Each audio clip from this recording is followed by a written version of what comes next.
Hello and welcome, ladies and gentlemen, to Commbox Live, where the game lives on, it never dies. I'm Behram Kazi, who you can find at Def Mango on Twitter.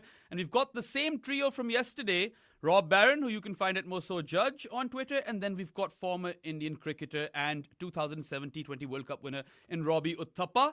We're here to discuss New Zealand's thrashing of Sri Lanka. Sri Lanka were the home team.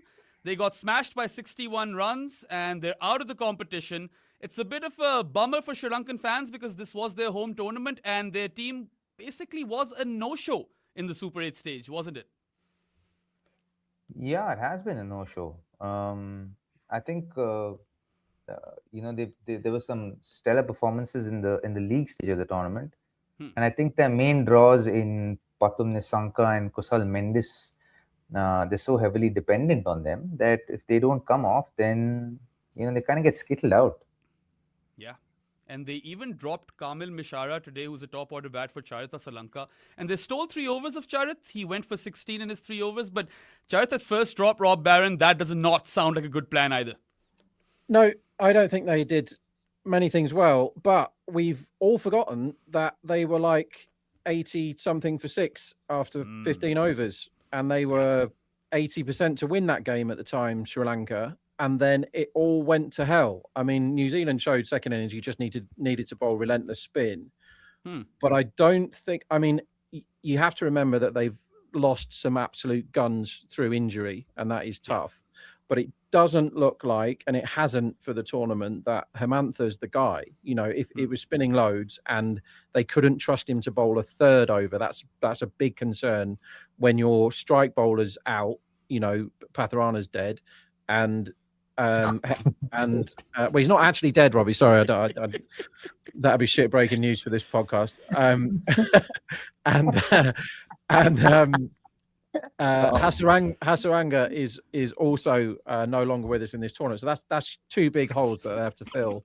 But they haven't filled him very well, right? He's not dead. Just to confirm, everybody, he's not dead. Yeah, well, I mean, Dushan Hemantha has been unbowlable after the Australia game. They didn't even complete his quota today. But as you mentioned, New Zealand started off all right. They were 44 for 2 after the power play. And at the 9-over mark, they were 73 for 2. From there, they slipped to 84 for 6 in 12.1 overs. And after a remarkable recovery by Santner and McConkey, who came in, McConkey, by the way, for Jimmy Neesham in this game, New Zealand managed 168 for 7 in 20 overs. And Robbie, I mean, that's what professional setups do, right? When you have that sort of system and process in place, which New Zealand do, and they are so good at optimally utilizing their resources. We've seen this before from them. And they somehow always manage to punch above their weight. I would say they have quite a bit of weight themselves at this point, because when was the last time we saw an ICC event where New Zealand didn't make it to the business end of the tournament, right? So I think one thing about New Zealand that I've always kind of enjoyed and noticed and observed is that they are a very process-driven side, right? We don't have they're not worried about the results. They're so obsessed with the process and the roles that's been defined for them that they just go about playing those roles. And I think one of those things is the fact that nobody really kind of gives them a chance in a sense in a big tournament like this. So I think it even kind of riles them up a little bit, makes them rally together as well. And when a group of guys decide to rally together and prove the rest of the world wrong, generally tend to get it right a little bit, and especially when their roles are so clearly defined. If you look at Tim Seifert and Finn Allen's role, very clearly defined, right? Glenn Phillips, Rachin, Daryl Mitchell, oh my God, that Mark Chapman, Santner today was just amazing, wasn't he? As in that 47 of 26 balls, 4 sixes was just phenomenal. As in, obviously, and he was helped by the bowling of Sri Lanka with those full tosses at the back end, but still, you got to put them away. Absolutely. I mean, Mitch Santner has been a standout cricketer for New Zealand for some time now. He completely kind of, out-bowled India's spinners back in that test series, which New Zealand won 3-0. And he's only gone from strength to strength. Very accurate bowler, very good pace variations. 1 for 19 with the ball today, but that wasn't his primary performance, his rescue act for New Zealand with the bat, really. After he was 6 off 12 at one point, he ends with 47 off 26. And, he has really upped his power hitting game in recent times, wouldn't you say, Rob? Because he's done this before. This is not news anymore. Santner has been quite consistent playing this particular role for his team. And it was a captain's knock. Yeah, we spoke about him the other day, Bayram, and I was saying, like, he has had the last 12 months, his batting has just gone off a cliff in a good way, right? He's batting superbly well. He's not a muscle power hitter. He's a beautiful timer using the levers, right? He uses the physics of his tall body really well to maneuver the ball over the ropes, right? He batted really well. He bowled well. New Zealand are a team that in all of the major tournaments, the ICC events, they always perform at least as well as they should based on their talent, and usually more. And as a fan of a team, that's all you can ask for. Like, it's so good when your guys are just, when you're a fan of people like Pakistan and England, you never know what the hell you're going to get, right? Anything can happen. But New Zealand are always there, and they don't win these things. Do they? They don't win them, but they always seem to knock around when you're like, well, New Zealand might make the semis. Look at the group, and you're like, well, Pakistan and Sri Lanka are good cricket teams. Anyone can do, and Sri Lanka basically got mega home conditions today. But the thing about New Zealand is they have loads of adaptable cricketers, and they're like, okay, well, they've got a really good pace attack, but they didn't need it today, even though Henry did the biz with his first 2 overs. They needed the spinners to step up, and they went, well, we know what Sri Lanka are going to do with this pitch. So Sodhi's going to get a game. Santa's going to basically have a deck that he almost made to order for him. And they just looked too classy for them, but they were dead, 15 overs into the first innings. They were in big trouble, New Zealand, and Sri Lanka made big errors by bowling pretty rubbish pace. And then they kind of all got, the fielding was really bad as well. There was loads of misfields again. And they just kind of collectively lost their marbles for 20 minutes. And if you lose your marbles for 20 minutes as a team at the elite level, and you're playing a ruthless team like New Zealand, who always, if you offer New Zealand 6 runs on a plate, they smash it over the boundary, don't they? Not like Pakistan yesterday against England, who were given 3 or 4 terrible balls, and they were like, oh, well, we're going to block these because we're going to try and score some runs later. New Zealand go, oh, that ball I can hit for 6, so I'm going to hit it for 6. And it doesn't matter who's there. Like, McConkey's numbers don't stack up as being somebody that's going to dig you out. But when they bowled shit balls to him, he smashed them over the rope. He got a couple of 6s, 3 4s, and that was the game. That was the difference, because New Zealand were pretty big favourites to defend it, but to score 70 in 4 overs on that deck shouldn't really be possible. And it shouldn't be possible for numbers, 7 and 8. And that's the game. And I remember, Rob, we were discussing how New Zealand's weak point might be Jimmy Neesham. Well, this is a team that is known for its optimal utilization of resources. They're a great planning team. I remember watching Ravi Shastri, and to quote him or paraphrase him, he said that New Zealand were a really tough team to plan for because their planning is always on point, right? So that has been their strength. They have a professional setup for a population of, 5 million. They continue to produce world-class teams. Yeah. So, you really have to doff your hat to them. What Robbie said then was clarity of role, right? And that is a drum that I've been banging for years. It's like, okay, you've picked these players because you think they're good, but you've got to tell them what they're meant to do. And Finn Allen, this wasn't a Finn Allen pitch today, but Finn Allen knows what he's meant to do. And he just came out and tried to smoke everything, right? And he got, what did he get? 23 off 13. In the context of this game, that's excellent. That's absolutely fine. 23 off 13 at the top. Because they didn't get into a horrible mess in the power play and had to, at least they got something. But then you go, well, we need McConkey to do well. He's kind of the guy that is just, they need an 11th player, New Zealand. And they're like, we're going to keep playing Neesham. And then somebody's realised that he's passed it with bat and ball. And they've gone, all right, let's give this guy a go. And he was good. He did his job. He bowled, he batted. And they just, why don't more teams do this, though? Do the right things and tell if you give players that aren't necessarily the real top elite players total clarity of role, and then you back them to do it. You go, this is your job. This is what we want you to do.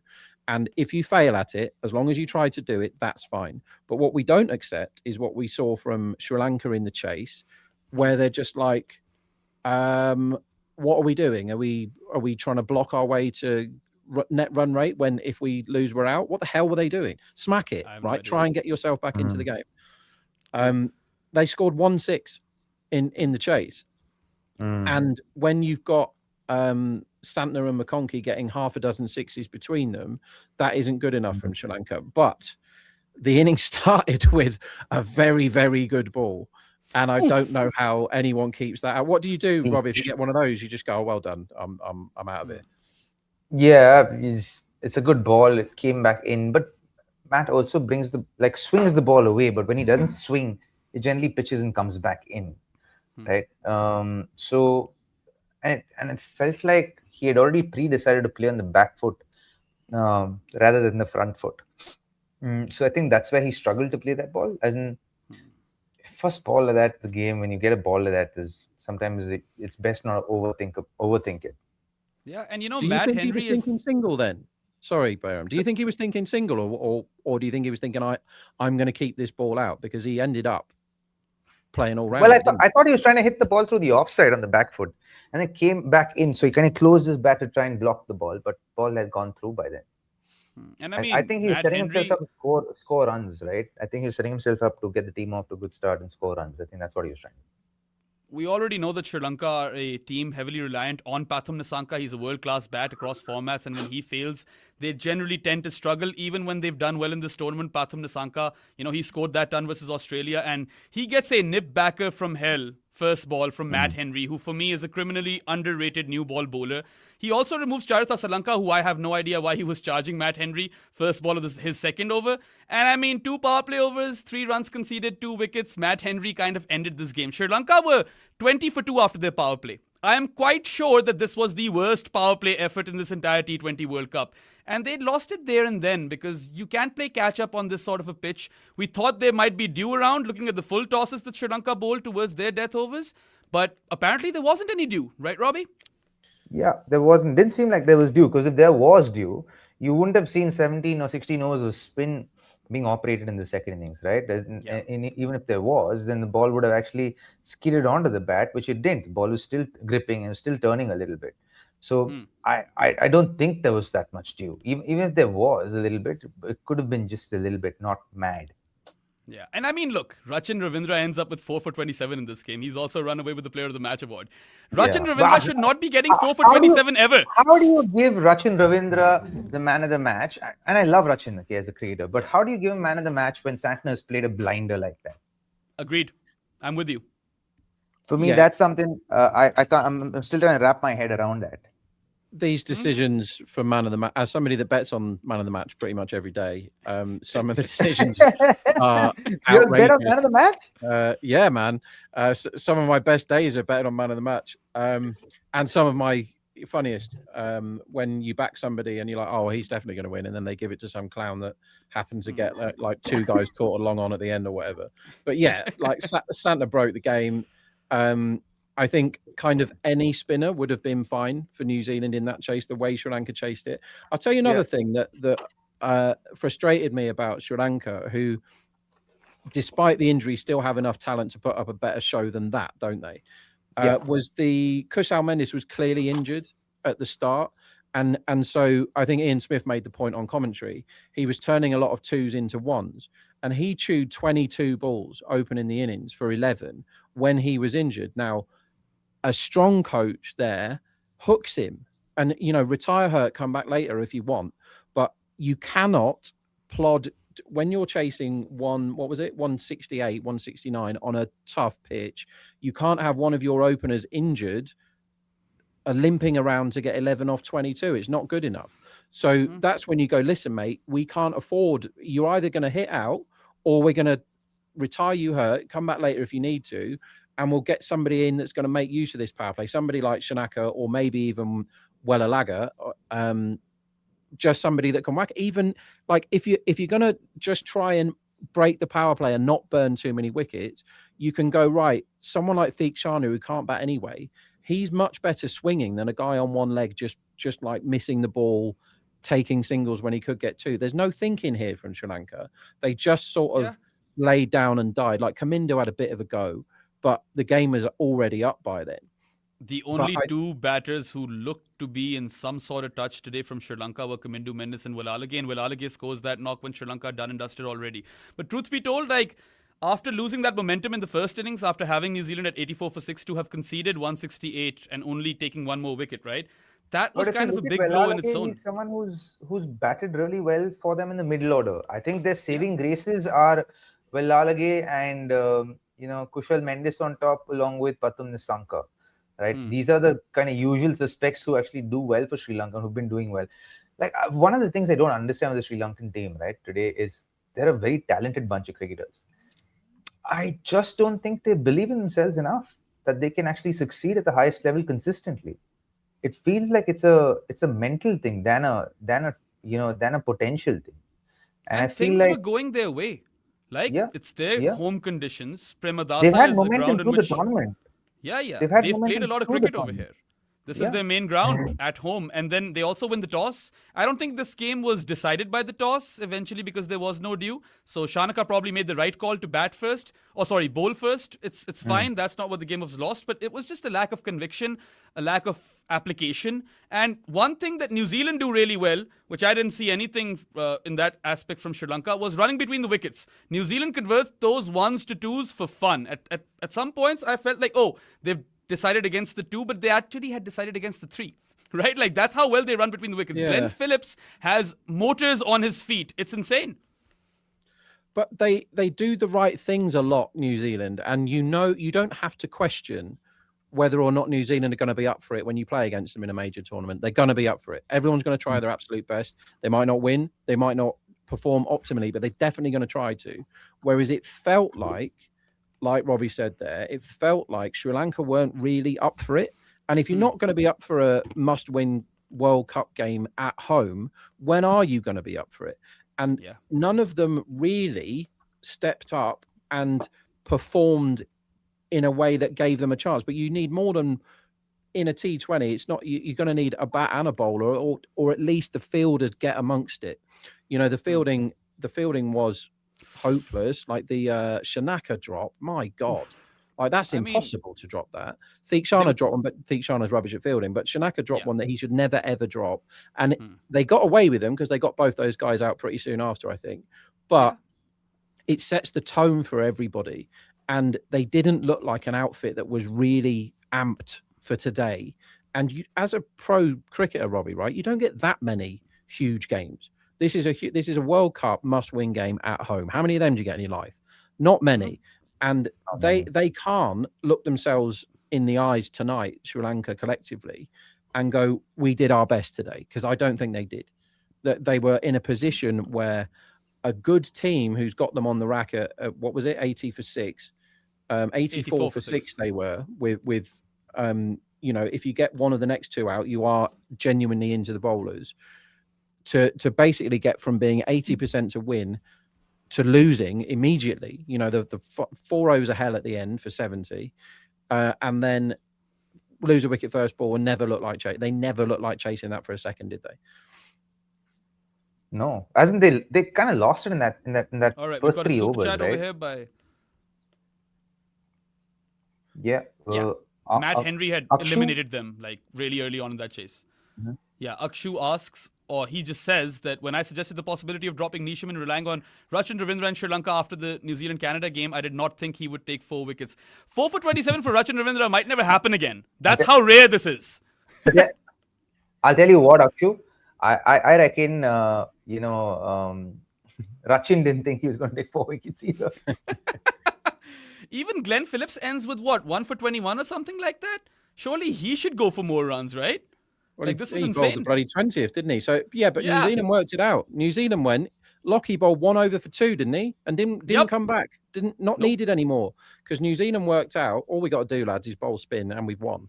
And that's what they did. And Phillips didn't bowl badly, but he's not a guy that should be going for less than a run a ball when you've got you're chasing 170 odd in a World Cup match. And they allowed these guys to bowl. We were talking about Chakravarti again the other day, and South Africa decided what we're going to do, and Robbie, you had the keys to unlock his tricks, didn't you? What we're going to do is we're going to disrupt this guy, and if he drops his length, we're going to smoke him, and he hates it.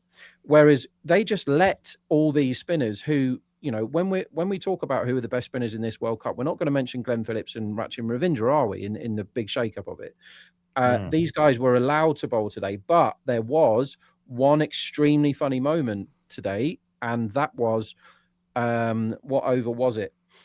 Start of one of the overs of the chase. Ravindra had bowled 2 legal balls. They'd scored 2 runs off them, and he'd got 2 wickets, both by stumpings. Now that's what I'm here for. I want much more of that. 2 stumpings in 2 balls and 2 runs. It went stumping, wide, stumping off Rachin Ravindra. Yes, please. But that shows like you're not performing properly if you allow that sort of nonsense. Rob Barron, you mentioned that they only bowled Lockie for that one power play over where he conceded 2 runs. They had a frontline spinner playing today in East Sodhi. He only bowls 2 overs, none for 13. So they didn't even bother bowling out their frontline spinner. They were doing a sky over here when he tosses the ball to Rinku and Tilak and Abhishek and Dubey. That's essentially what New Zealand have done to Sri Lanka. It's a bit of a humiliation at home if you kind of think about it that way.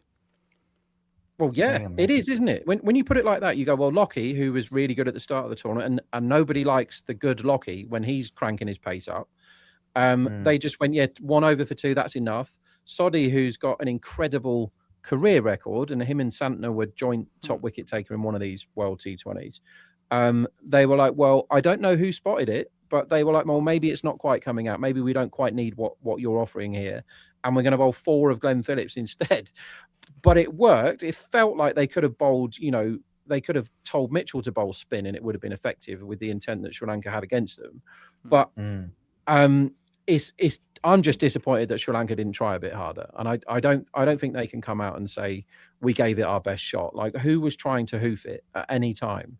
You know, when you're Why do you think they didn't try harder though, Rob? Well, I think maybe pressure of being at home, big crowd, you know, the crowd I thought really helped them in the games that they won in the previous games. But that big crowd, and they're like, we're struggling here. We're 29 for 4. But it wasn't like, what do you do when you're 29 for 4? You don't go at 3 and over for a bit. Somebody's got to go, okay, let's take some risk here and try and get back into the game. And they just never did. They got nowhere near. Like Kamindu tried a bit, and he's... You know, he's got IPL experience. He can gun it. I don't know, Robbie, why, but I don't think it's unfair to say they weren't at their best. I don't know, man. I feel like Sri Lanka got lucky in the first innings as well. When they dropped all those catches, none of those dropped catches hurted them. Seifert was dropped on 6 by Tikshana. He was out on 8. Right? There was this edge that went past Kusal Mendes when Phillips was on 2. There was no slip fielder either. And he ultimately scores a run ball 18. And then Ravindra was dropped on 25 by Shanaka. He ultimately scores 32, right? Despite those 3 drop catches, it didn't hurt them. They had New Zealand at 84 for 6. But then the fielding as well, right? New Zealand are almost always spotless in the field. They've built a reputation. Sri Lanka were hot and cold. There were some misfields. Pawan Ratnaike stopped a ridiculous ball going for 4. And then he gave away a 4 as well, if you remember. There was a misfield for 4. So, I mean, you have to be switched on at all moments over here. And then I'll continue to mention the running between the wickets. Some of the best teams these days do put extra emphasis on that. And I feel like New Zealand are one of the best teams at running between the wickets, especially Glenn Phillips. Yeah, I could... there's no arguing with that, right? I think Glenn is probably one of the fastest cricketers in the world today, and gets around. It's like he's probably got like a cheat code on him where he hits that fly button and he just flies while he's fielding. He's really quick between the wickets as well. So I think, again, if I have to go back to the why of Sri Lanka, I feel like, and I've been observing Sri Lankan cricket for a while, right? Since I started broadcasting, I've been observing them. And it seems like I started broadcasting 2019 as my first gig. And I feel like since 2019 to now, there hasn't been that much of a change. It's like, feels like, and they've played more than 90 players, 100 players since then in the Sri Lankan side, both one day and T20 cricket. So there's a lot of rolling. So there's obviously rolling of players. So there's also a lot of insecurity as well. So everyone's probably, operating from survival mode and some playing from there. because you want to try and understand why something happens, right? And I feel like with Sri Lanka, one of the things I think they don't believe is the fact that they can actually do it at the highest stage. They can actually compete, right? And I and when and the thing is, because their first principles aren't set, in the most positive fashion, when push comes to shove and when they're under pressure, they go back to first principles. That is, from for all intents and purposes right now, looks like operating strictly from survival mode and just looking to play safe. And you can't do that in today's T20 cricket. We I saw was this at actually the just going Asia through a Cup. stat. I was going through a stat, right, from the last World Cup to this World Remember, Cup. they were really good in the group stages. Then they completely just flunked hard in the middle stage. Yeah. Yeah. I think there might be a bit of an internet glitch over here. Can you guys hear me? Okay. Yes, So, I can hear you. if we talk about saving grace for Sri Lanka today, Vilalage, after bowling a really poor power play over in which he was taken apart for 15, and he never should have bowled that over. Second over shouldn't have been bowled by Vilalage. They should have brought Theekshana. He actually ends up with 1 for 27, cleans up Daryl Mitchell with an arm ball. He had a good day with bat and ball, I suppose. Other than that, Chamira and Theekshana started off so well. They were so lethal at the start, right? Theekshana drops a catch and then removes Finn Allen with his first delivery. In 2 power play overs, his figures read 1 for 8. Then he comes back and removes Rachin and Mark Chapman within the space of 3 deliveries. In 3 overs, Theekshana was 3 for 9. He goes for 21 in his last over. It's 3 for 30 at the end of the day, so it's not a great performance. Similar with Chamira. Dismisses Seifert with his second delivery.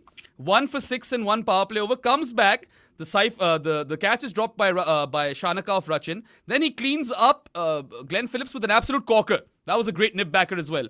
And he ends up going for 38 runs, 3 for 38. So the 2 guys who were hot today for Sri Lanka, even they kind of fizzled out by the end of that innings. Yeah, Robbie, what was your stat? My stat was that the games evolved so much from the T20 World Cup that happened previously that I think India's average score in the power play was an average of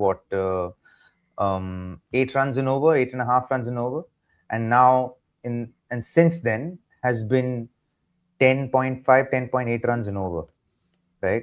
So you can see that the game's actually moved on even from the previous World Cup to this World Cup, and yet there are some teams that actually haven't moved on from perennial issues that they've had, and one such team for me is Sri Lanka, and that was the point in case I was trying to make, that they can't get to the place of even backing themselves up fully, because I think they're constantly operating from that place of survival. Interesting. I think that has alleviated a little bit after Sanat's become coach, but they really need to have they really need to figure this out, because they're not bad players when you look at it. I have a counter argument to that. So let's take India as a case study, right?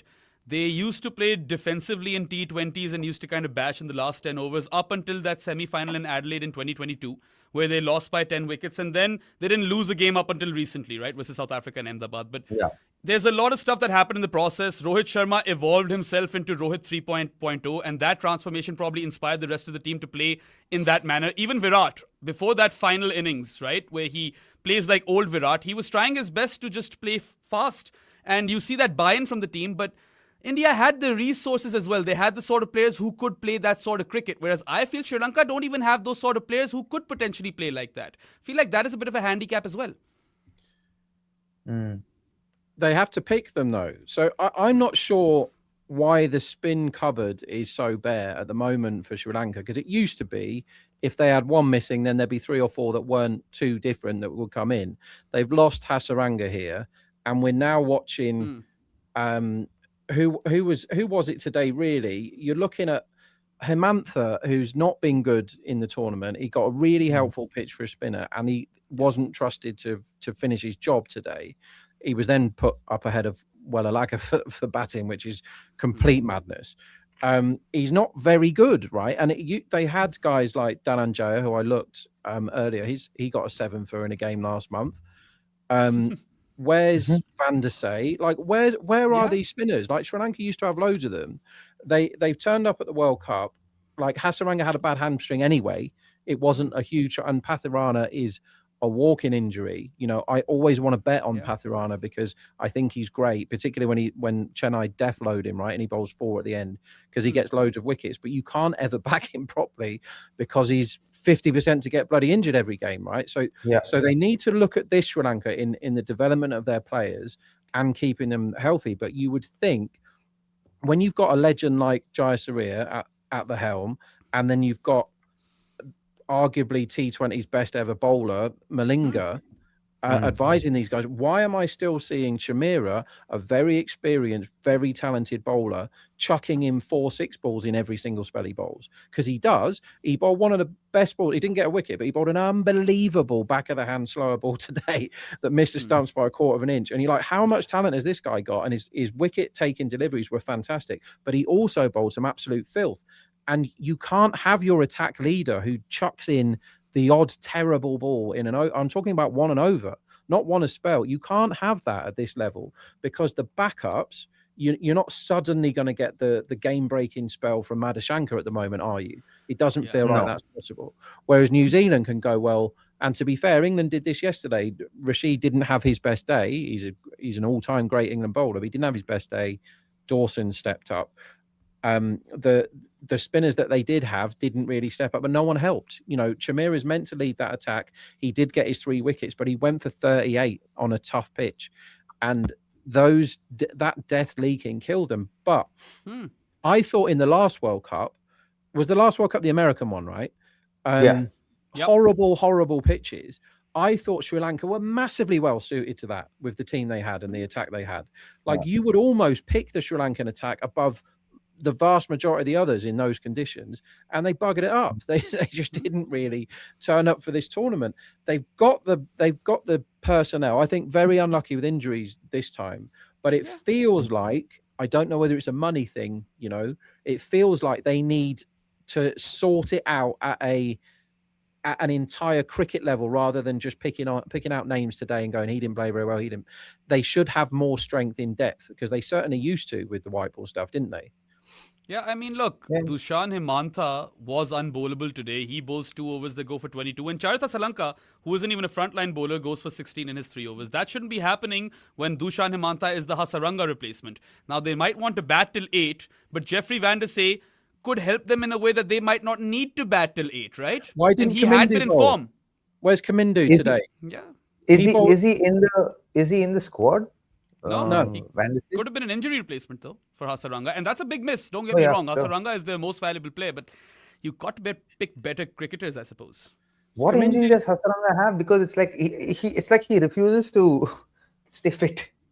Yeah, his hamstring's terrible. He's got spaghetti hamstring, and it keeps doing him in. But I mean, like Kamindu has bowled in the IPL and he's got 3 fers in Test match cricket, and he's bowled in more than half of the T20 games that he's played in, right? Kamindu. He can bowl both arms, he can bowl slow left arm, and he can bowl offies, I think. And if you've got somebody that bowls more often than he doesn't, and you're on a spinny pitch and your spinners aren't performing, why the hell hasn't he been throwing the ball? Why are they relentlessly going to bad death, full toss bowling at the end? I thought it was due, Robbie. That's what I thought, because I thought it must be due because it's slipping out the hand. And then New Zealand were like, well, we're going to open with all our spinners, so maybe it isn't. It was just rubbish. Like they missed a trick. I think the other Malinga withdrew as well. I think that was injury. Ethan Malinga that played IPL. What about Nuwan Tushara? Where's Nuwan Tushara? I love Nuwan Tushara, guys. He's unplayable at the start, isn't he? Yeah, he is out of the picture. Incredibly good. I don't know why they haven't picked him. There is what is that? Chamika Karunaratne? Chamika? Yeah. He's good as well. Lahiru Kumara is another seamer that I can think of. I assume Tushara is injured because I like him a lot, He's now had the IPL experience as well. He got quite a few goes from Mumbai, didn't he? And he played, was he at RCB as well? No. So he's last year he was RCB. So he's 31 as well, Tushara, and he's capable of that. Rakshit's just said he's got a dislocated shoulder, so fair enough. But that's if you put Tushara Hasaranga and Patharana back in that team, fine, but you still should have bowled Commando today. Yeah. It's just disappointing, Sri Lanka, because they're you know, it's difficult not to love Sri Lanka as a country, isn't it? And as a people. Yeah. Very hard. Like, Yeah. I just get frustrated when teams turn up for their big event. It's not like you could have afforded to take a day off today. It had to be done today, right? And they just didn't really show up for it. Yeah. Yeah. There's more to talk about with respect to both teams, but before that, we have to take a short ad break. You guys are watching Commbox Live with Behram and the two Robbies, and we'll be back very, very shortly, so go nowhere. 100 years ago, Shit, please. something truly... Whoa.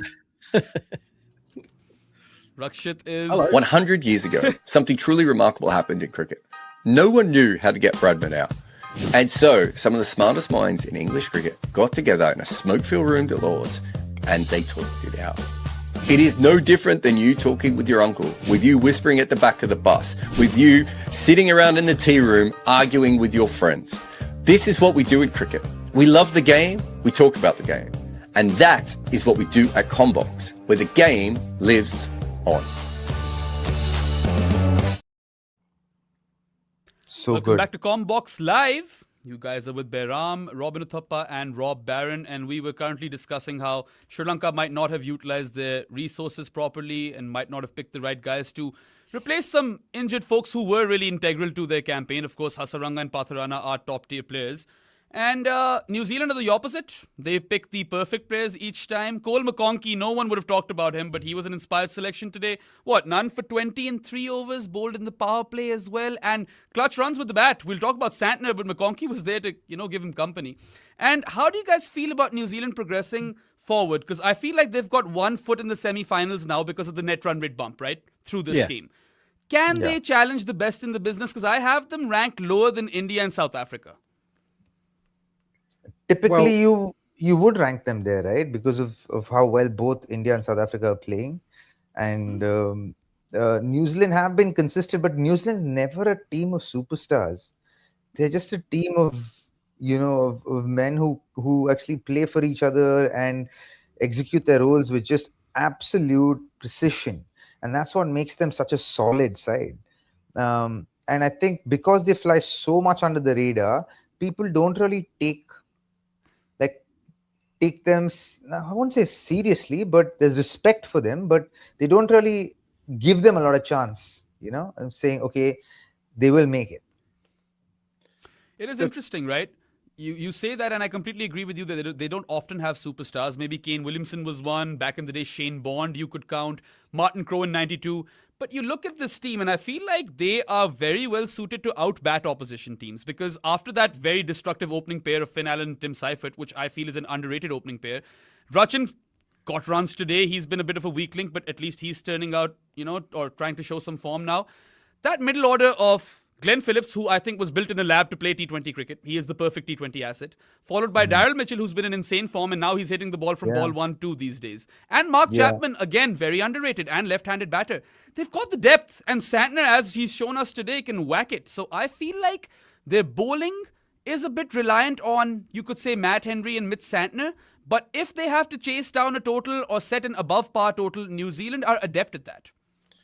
Yeah, the thing with New Zealand, right, is they're pretty much always, they're a 7 out of 10 team, but they always perform to 7 out of 10, at least. No, they're better than 7 out of 10, Rob. Come on. I don't know. What are India? 9?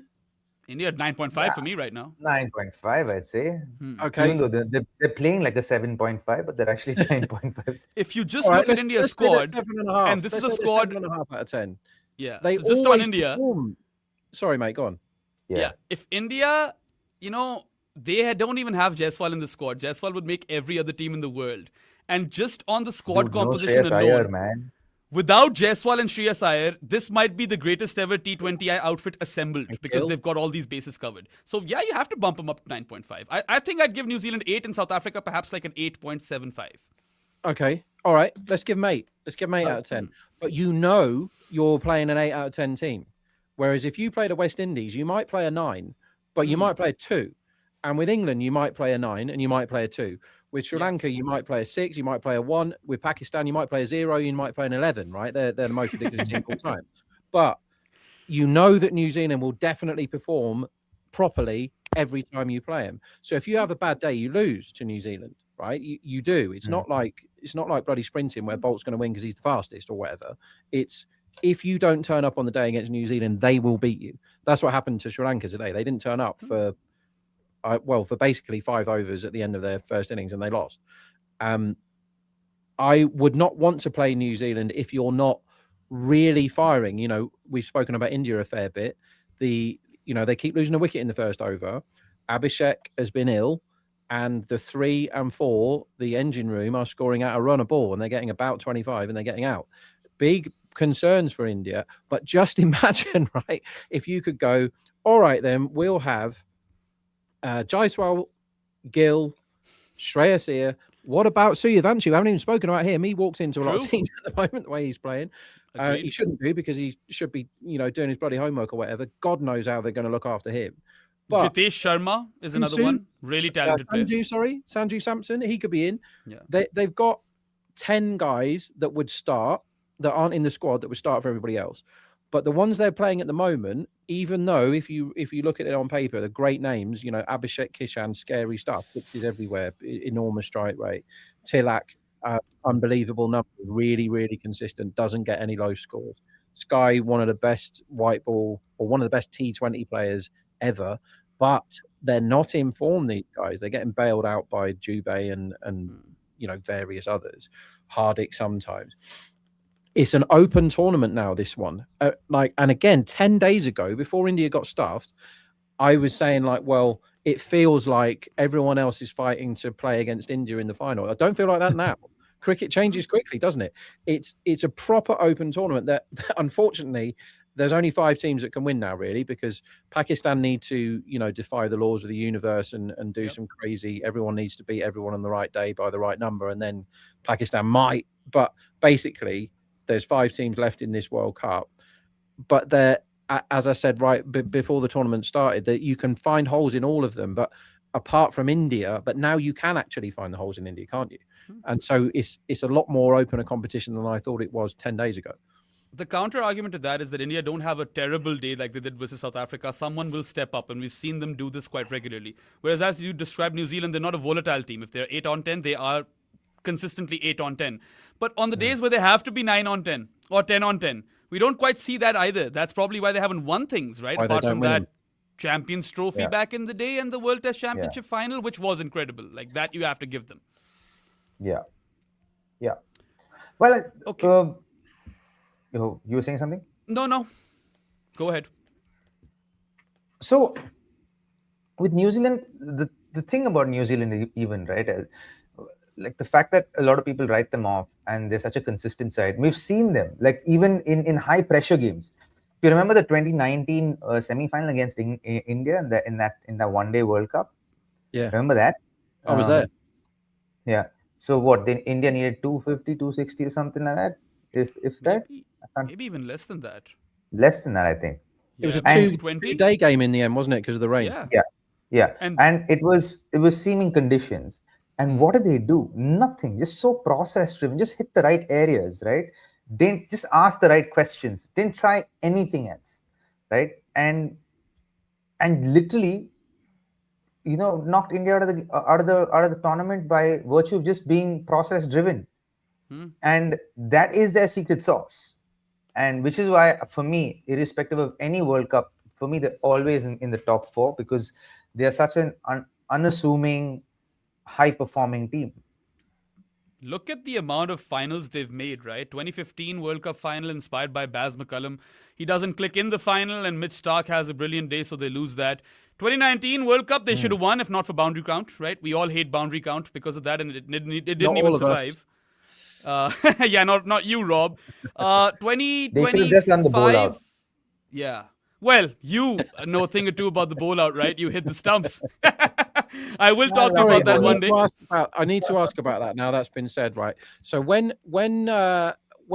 so firstly, did you know it was going to be a bowl off if it was tied before the start? So you did, right? Did you prepare for the bowl off? Yeah. Yes, we did. Well And, then. right, amazing. And did Dhoni say, right, I'm going to kneel here and you just aim at me? Like, can you please talk us through how you prepared for it and what happened? Because it won you a World Cup. Yeah. Yeah. So, I think there's an advantage of having guys like Venkatesh Prasad and Robin Singh in the side. And they were our bowling and fielding coaches respectively. And what they did is they read the playing condition. And in the playing condition, they said if the game is tied, it will be decided by virtue of a bowl out. And so they saw the rules of the bowl out. And basically what they did with all of us is at practice, just before, we used to have warm-ups and stretching and all of that, and we end up playing a game before going into practice. So the game, what used to be throw ball or touch rugby or whatever, it became the bowl out, and the batters went up against the bowlers, and that became a warm-up game for the World Cup, and we stuck to that. And the guys who hit stumps the most were the ones who basically put their hand up to go and bowl at the bowl out. So, I remember I went straight to MS and I said, "Listen, I got a bowl." Right? In hindsight, I don't know where I had that much confidence from, because I was like, I don't think I was aware of how high pressure that situation actually was. I You're was like It's funny you 20, say that, 24, 25 then, right? 21.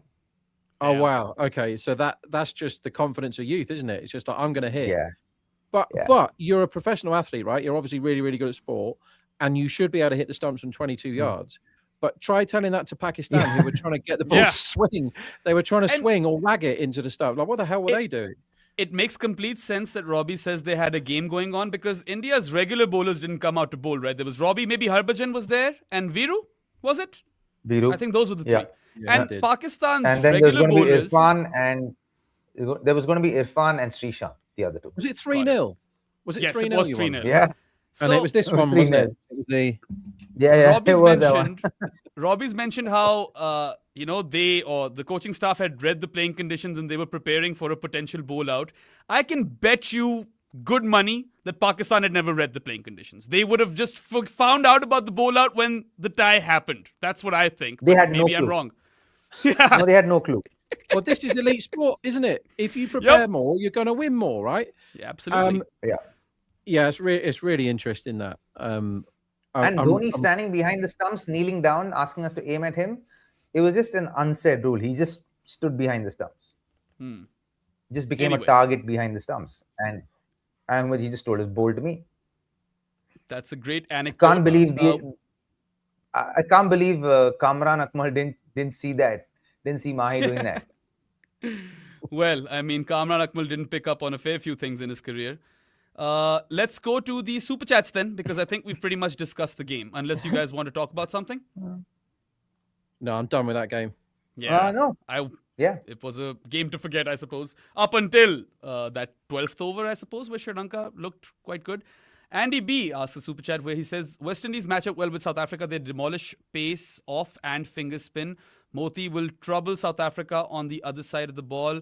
Think they win tomorrow. I actually have South Africa as favourites.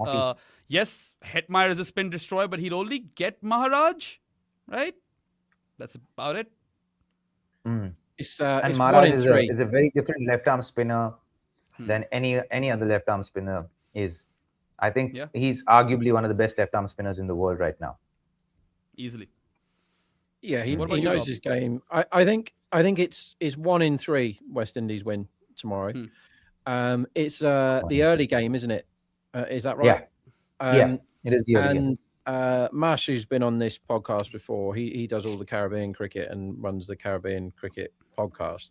He's got a theory about how good Matt Ford is in the morning or in the early game compared to when the lights are on. And his numbers are much better because he can get the ball to swing earlier in the day rather than later. That'd be interesting if he can. They probably need to pick up a wicket or two early. You can't let that the South Africa batting lineup have people that are in with 5 overs to go because they've got too many blasters. Now, West Indies have the blasters, but they also don't have any death bowling, as I keep saying. If they don't get wickets tomorrow, they will allow somebody like Brevis or Miller or whoever, even Marco Jansen can do it, to smoke sixes at the end, and that might take the game away from the West Indies. But also, Marty one was more amazing thing over the other here. day.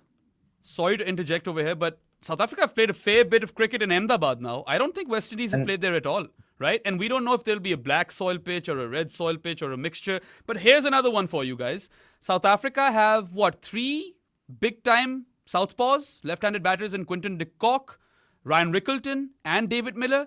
West Indies have 2 slow left-armers in Akil Hussain and Gudukesh Moti. That might be a recipe for disaster. Yeah, left arm spinner is a proper definition rather than left arm orthodox for Akil, because Akil gets the ball to go away from the left hander rather than come in, right? Yeah, he's got the seam After up pitching. And Moti can sometimes bowl wrist spin. It's fun. Those two are fun.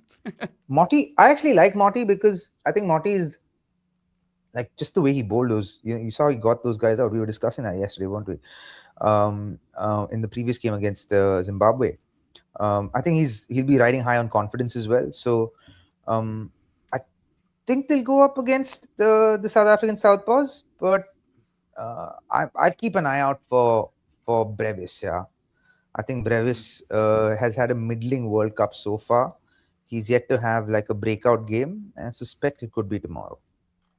Yeah, well, I've also got South Africa as favourites for that game. I'm sure the odds makers do as well.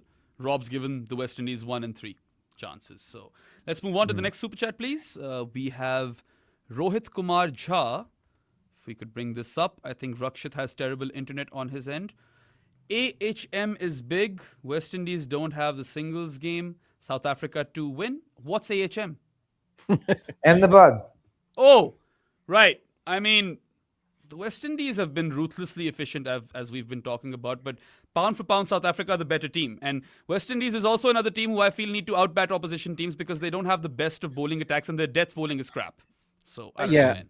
I disagree with that comment, though, the start of it, because sure, it's a big ground, but when you are the longest hitting team, you want the biggest ground possible. You don't want to play on the New Zealand ground with a 55-meter boundary because any old idiot can hit a 6 there. If you're the biggest, strongest team, you want the biggest boundaries, right? So that actually helps West Indies. Sure, they're not very good at strike rotating.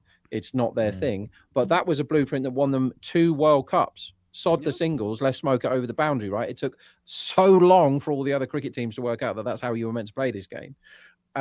I don't mind them at Ahmedabad. It's a red soil pitch. They're playing on pitch 7 tomorrow.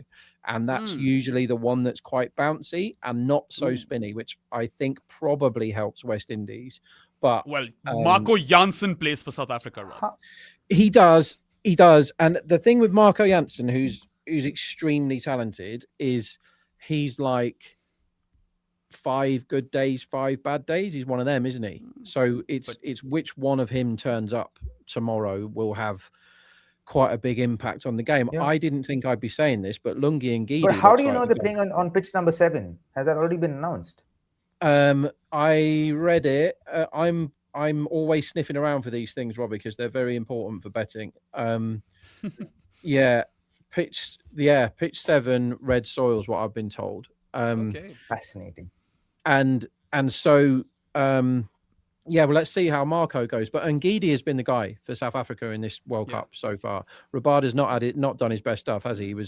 He lost his brains completely against Afghanistan before executing that really good run out. But Ngidi's slower balls and dippers have been different gear, I think. And he seems to, when he first started, he was a wickets and runs guy. So he would always, get poles, but he would always go for 10 and more at the death. But now he's the guy they're throwing the ball to when they need the big over. He's come on loads, Lungi and Ngidi. So if he can string it together tomorrow. Dipping slower one, right? That ball just dies on you. So that is his main weapon, and he's been terrific in this T20 World Cup. Perhaps they could look to bring in Nokia for Rabada if it's a red soil pitch, which just got bounced. No, we're not going there. No, We've all lost faith in Anrik Nokia. No, he's not fit, and if he's not fit, he's fodder. He's just a bowling machine on easy mode. It's like fast but slot, and so When you say he's not fit, what do you mean? Has he pulled up with a niggle? So he hasn't been fit, Robbie, for like 3 years now, and he hasn't strung kind of 10 games together for quite a long time. And I'm going to get his numbers up here in a sec, but when he's bad, he's awful, and he's more often bad than good these days, right? Let's just. So I think just looking at his recent performances, he got 1 for 57 in 3 overs against India, and he got none for 59 against the West Indies at Centurion recently in 3 overs, none for 59. You can't go to him against the West Indies, because if he has a bad day against the West Indies on a bouncy pitch, he's going at 15, and he's not going at 8, he's going at 15 if he has a bad day. So no, I can't see them picking him. Fair enough. All right, let's move on to the next super chat. Rakshit, if you're back with us again. If you're not, I suppose I'll go there. All right, he is back with us. We've got Shiva Subramaniam, who says, Behram looks so sad. Don't worry, buddy. Pakistan just needs to beat Sri Lanka by 80 runs or more to qualify for semis, and England need to beat New Zealand. Shiva, I am appreciative of the sentiment, because I know you're coming from a good place, but I frankly do not care. Like, if you think that I do this job pinning my hopes on Pakistan, I could never be a professional. They could lose the next game for all I care, man. I am into the entire book, not just one dodgy chapter of the book. All right, let's move on. Strong words. Yeah, dude. I mean, you really think, Robbie, if I chose to cover cricket professionally, I'd be like, oh, I need to support Pakistan like a fan. That don't work, man. They're going to lose a lot more games these days than they are going to win. So it's a middling team, a team with many holes, and they're still entertaining, though. I love to watch them play. You could say that. Yeah. Potential. All right. We've got Rohit Kumar Jha up next, who says, harsh truth with Pakistan is they give credit to PCB on wins and blame players for losses. The documentary on sixes reflects a mindset of celebrating mediocrity. Buddy, the biggest problem with Pakistan cricket is the lack of professionalism. I think we've said this plenty of times on this show. They are amateur hour in a professional world, and this might not have bothered, the system, or this might not have impacted Pakistan cricket back in the day, because cricket hadn't been professionalized to that extent back in the day. Now it is. They are way behind. And yeah, there's not much else, man.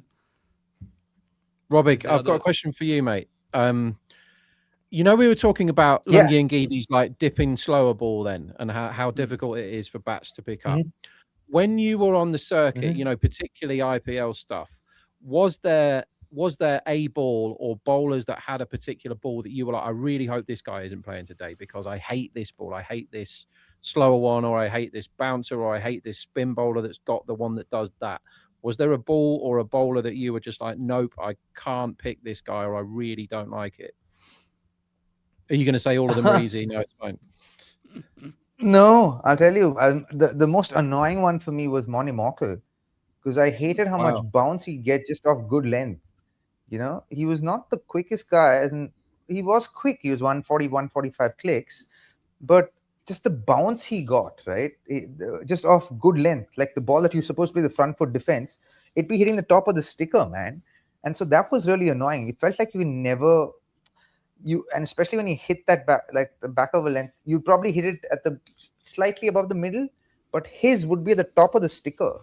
And for me, that was really annoying. The other one I found really annoying was Sean Tate, because when he wound up, you lost all sight of the ball. And his arm swing and his arm speed was so quick that you had to be very precise with picking up the ball, because he was rapid. Then. So for me, these two are uncomfortable for me. I don't think super we fast have and any ridiculous. His release point from here is just absolutely mental when it's coming out at 95, and he could get it to 100 as well on a good day. Easy. And the thing, he was built like a tank, dude.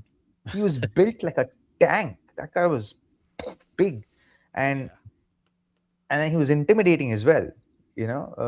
Nice looking chap, but very intimidating while bowling, because he was like angry when he was bowling. He wasn't bowling in peace. He was at war. when he was bowling.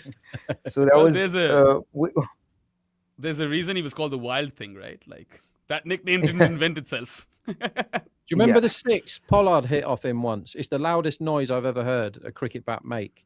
Like Pollard was early, like he knew the bouncer was coming, and it was really, really fast. It was in the IPL. It was one of Pollard's Mumbai ones, obviously, and he absolutely hooned it out of the ground. It was so good. I guess if you get it right against 98 miles an hour, it's going.